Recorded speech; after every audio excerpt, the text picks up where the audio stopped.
Welcome back to another video. Today we're going to be going over an iPhone 13 that somebody took a, blade, ninja sword, judo chopped, they did something to the Prox Flex. So it's causing the phone to reboot over and over. And today we're going to kind of show you our approach on how we're able to figure this out, how do we diagnose it, and what's the best course of action. So sit tight and we're going to get straight to the video. So today we're dealing with an iPhone 13 that's constantly boot looping. So it's going to take a second to register the Apple logo, but once I plug this lightning cable in, we'll go ahead and see an Apple logo. About 3 or 4 seconds more, you'll see an Apple logo. Boom, right about now, and then it's going to cut right back off. So give it a couple seconds more. We've already kind of pre-diagnosed this unit for just pretty much boot looping at the moment. Boot looping can be anything. I mean, it could be a bad cable, it could be a bad charge port, it could be a bad battery, it could be many different things. But let's go ahead and break down this device and see what it is.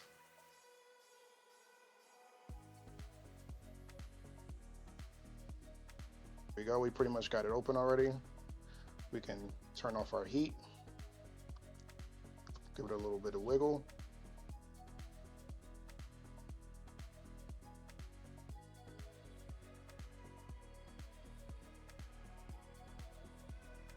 And this is our culprit right here. So we have our flex cable for the Face ID completely torn apart, split down the middle.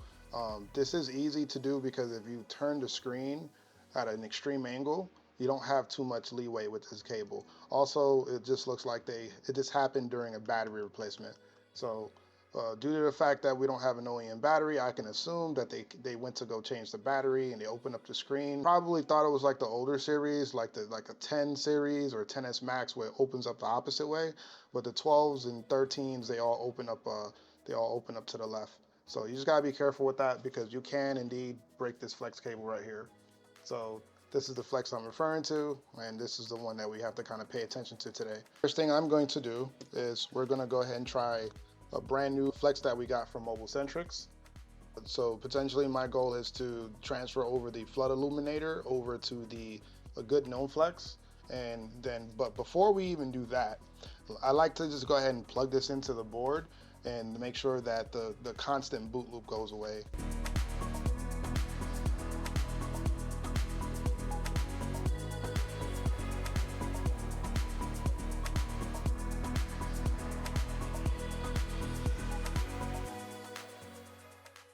And I am going to plug in a good known flex.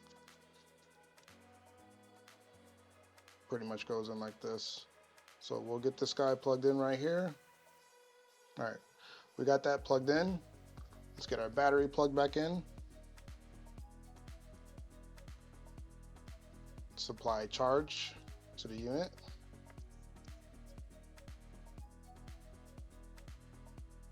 Let's give it a moment. Okay, we have Apple logo.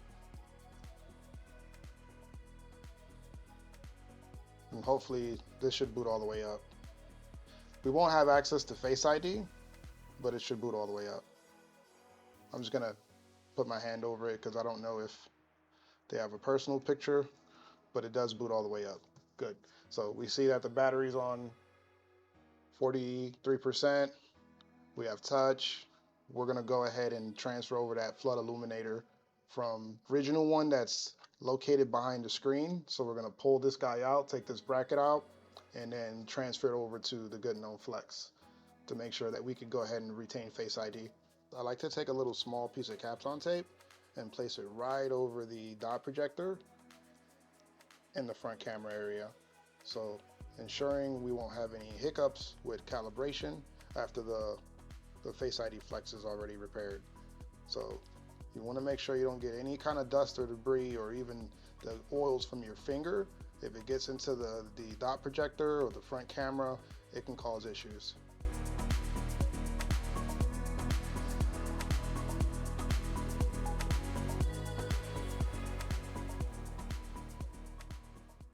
I'm going to put a little bit of isopropyl alcohol just around the flex, 1 or 2 drops over here, and then we can come in with a tool and gently lift it up.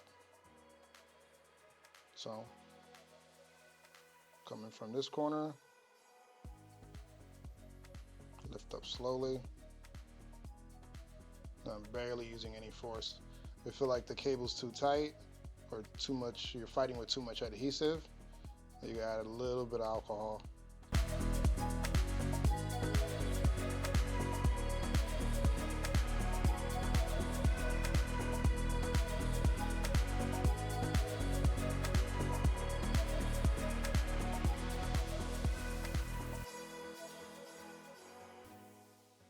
To make more sense of this, we're going to take the OEM flood illuminator and just transfer it over to this brand new flex. The one that you see here is pretty much like a placeholder. So we're going to lift this one up from the aftermarket one, throw it in the garbage, and then take our OEM one and transfer it over to our aftermarket flex. Due to the fact that this is biometrically paired, so we definitely need this one. Pretty much for this method, we're not going to be using hot air. I'm going to be using this heat plate, and it's a great tool to go ahead and sit your flood illuminator down, add a little bit of flux, and lift up. Sometimes when you use hot air, you have a tendency to overheat or damage the ambient light sensor or even some of the microphones. So just keep that in mind, that you do not have to use hot air to remove the flood illuminator. I've done it before, it's worked for me, but sometimes you end up seeing the exterior of the flood illuminator melting, and then sometimes you could actually damage it that way too. So try to refrain from using hot air if possible. Just use a heat plate. It's a million times easier. So let me just bend this microphone back and out the way so I don't run the risk of overheating it or burning it. And then we'll go ahead and fold this up as well. All we want is to apply heat to the bottom of the flood illuminator essentially. So let me grab a little bit of flux and get these guys kind of tucked away. And then we can go for the lift. We're just gonna grab a little bit of flux. On this one, this is the one that we're gonna toss, so we don't really care how much flux we add. So, I mean, we can drown it with flux, it doesn't really matter. I'll sit this guy down, push, and just in a few seconds, we should be able to have liftoff. Not quite ready yet.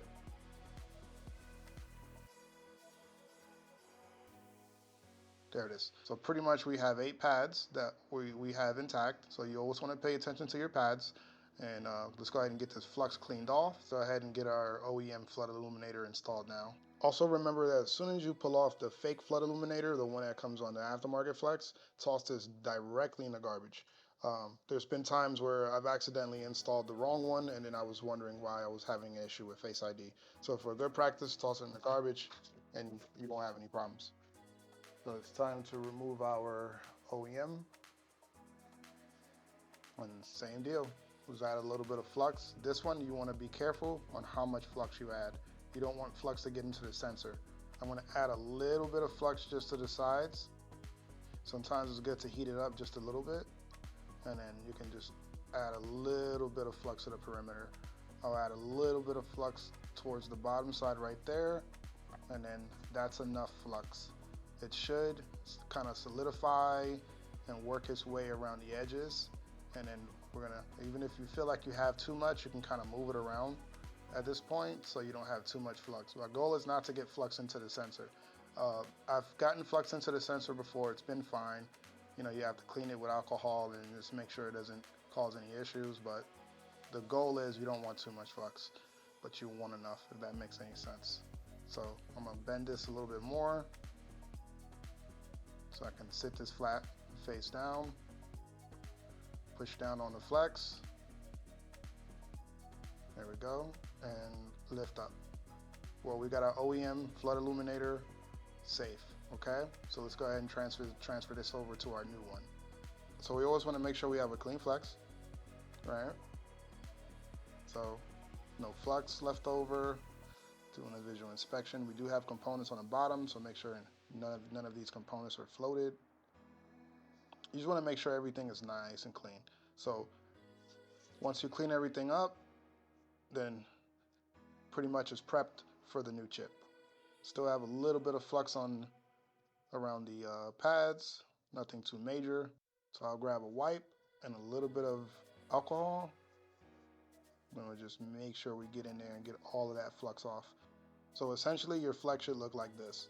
So as long as you don't have any leftover flux that's charred or burnt or anything like that, then it's a good platform for installation. Let's go ahead and get our chip ready. Well, essentially the flood illuminator is a chip, and we're gonna go ahead and install it.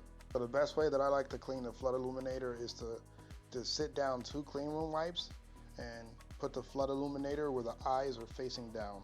So once I have this lined up in my microscope, I could actually go ahead and grab just a Q-tip, add alcohol to my Q-tip.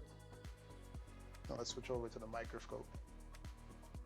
So kind of hold it in place where it won't move as much. I like to hold it by the sides and just go ahead and clean it. That way, anytime you're dealing with any kind of liquid or alcohol or anything that can compromise the sensor, the clean room wipe is going to absorb any leftover liquid. So I'll go ahead and hold it there, and then we'll go ahead and get ready to reball it. So I'm going to be using 148. I've already dried my paste a bit. So if you look at the other side, my paste is dry. All you have to do is just kind of keep shoving it into a paper towel or a clean room wipe, and then you won't be left with too much flux splashing all over the stencil grid. So let's go ahead and switch over to the microscope view. I don't have a particular stencil that's specific to this IC, but I do have, I'm gonna kind of just find something that's gonna fit it, right? So let's find, this guy should be fine right here. All right.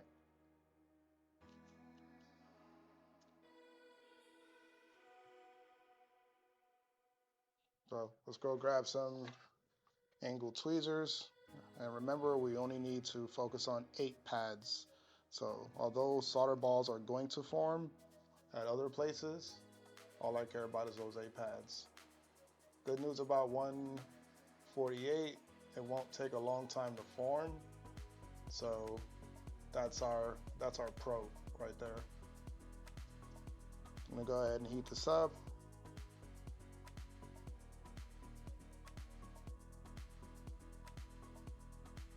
The stencil is going to help us out a little bit because it's going to retain most of the heat because we don't want to melt this sensor. And I'm using very low hot air to go ahead and try to get these balls to form.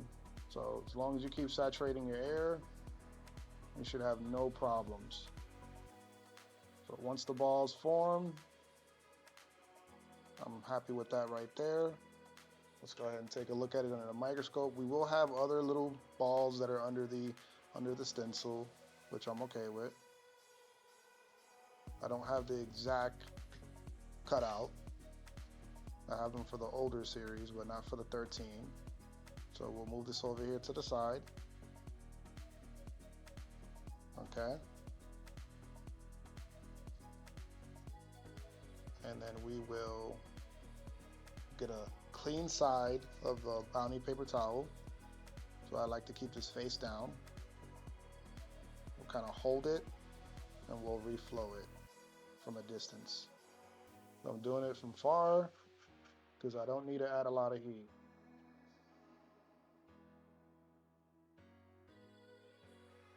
And that's it. If you feel like you got any balls that are bigger than the other ones, here's my trick.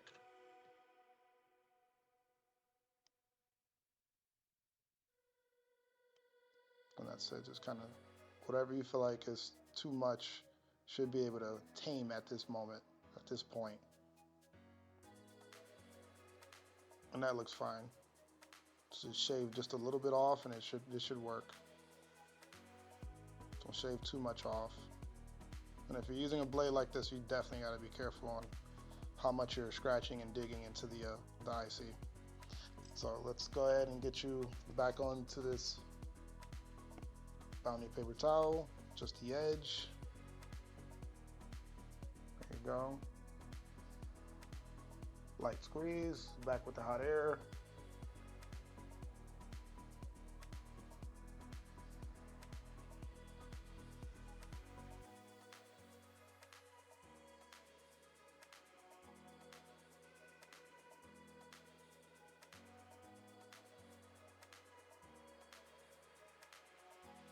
And there we go.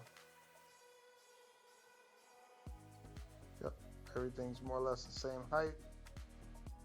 So we'll add just a little bit of 148 to the pads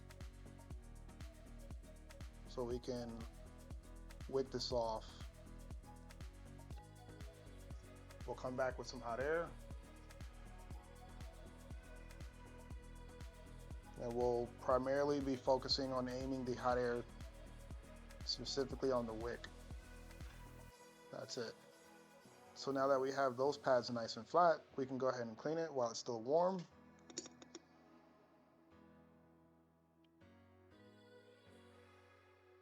And get our OEM flood illuminator installed. All right, so let's go ahead and move over towards the heating platform. If you hover this over the heating platform, it'll kind of preheat it without having to place the flex all the way down. And then we can just tap a really small amount of flux. That's all you want.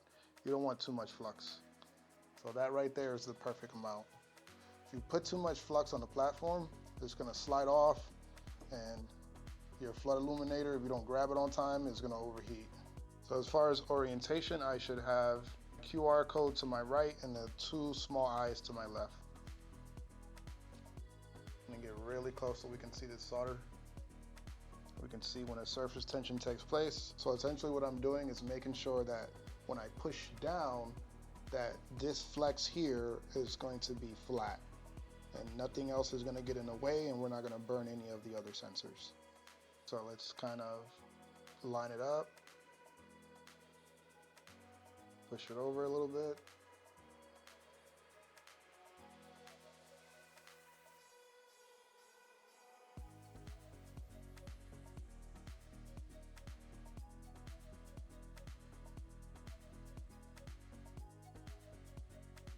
You gotta just get it close and everything else is gonna install itself. So we have a good alignment. I'm gonna sit this back over carefully. This is where I'm gonna be using two hands now to gain a little bit of stability. I'm gonna go ahead and sit this down.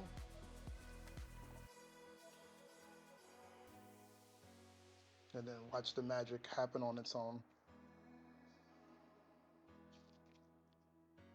So I'll push it down towards the bottom of the flex. And it should adjust itself. Just a few seconds.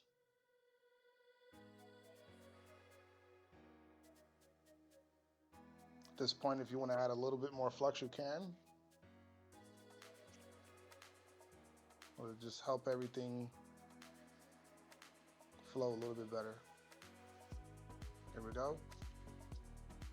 We'll go ahead and push down one more time, very gentle. I can kind of already see on the edge where it's soldered.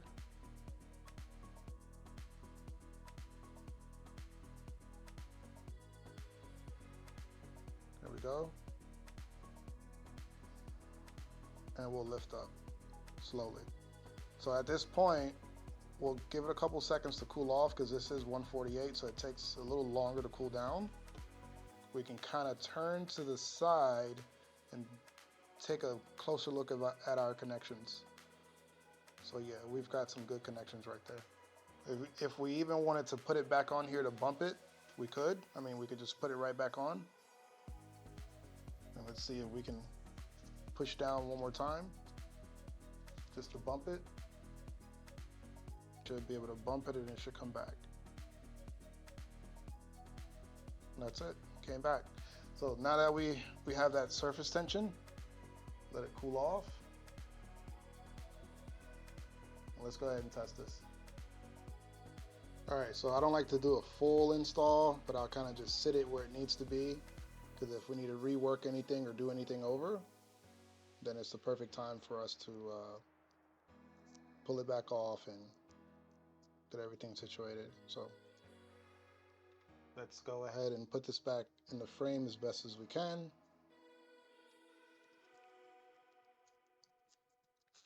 I'm gonna fight with this adhesive for just a moment, which is fine. We don't need to get a perfect alignment. I just want to sit it down and go ahead and get it connected to the device. All right, so we finally have that plugged in. Let's keep this as close as we can to the top. We're not gonna close the screen quite yet.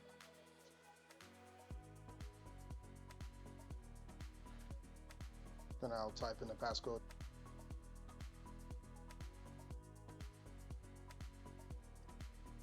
So with the new iOS iteration, it's a little bit more challenging to kind of figure out how to test Face ID. So I'm not looking more for how to test it. I'm looking for error messages. So that's the good thing that in the new iOS, if you go to General and About, that you will see a Face ID error here. The older software used to say Face ID unavailable, a True Tone depth sensor error, or just Face ID error in general. But once you start to have these newer iterations of iOS, you get new features like stolen protection or lost mode protection or something like that. I think it's stolen. We'll figure out which mode it is. I don't know exactly what it's called, but let's go under Face ID and passcode. Let me put in the passcode. Okay. So if we try to even reset it, one way that you know that it's actually under that protection mode is if you hit reset Face ID, it'll say right there, turn off stolen device protection to reset Face ID. The good news is that we're not getting an error because phones that I'll usually transfer over to Flood Illuminator, a message won't pop up. So you could hit this, you'll spam that, and then nothing will pop up. So that's an indication that the Face ID system is compromised due to the fact that we no longer have an error message or any kind of displayed messages under the parts and service history. Then we can go ahead and assume that the Face ID is now fixed. So this one is taken care of. So this one's good to go. And don't forget, if you need a repair done like this, click on the website that's in the link in the description, and we do offer and accept mail-in repairs. So we work with end users, we work for B2B, business to business, and anybody who needs this type of work done. We have plenty of references, just search us up on social media, and I'm pretty sure that you'll hear some good things about iTech Pro. But yeah, in this case, we were able to fix it. Hopefully we can just keep giving you a mixed variety of content. And yeah, this one was straightforward. We just needed to get this, Flood Illuminator on a new Flex, and Face ID is restored. So you guys enjoy your weekend, and I'll see you guys next week.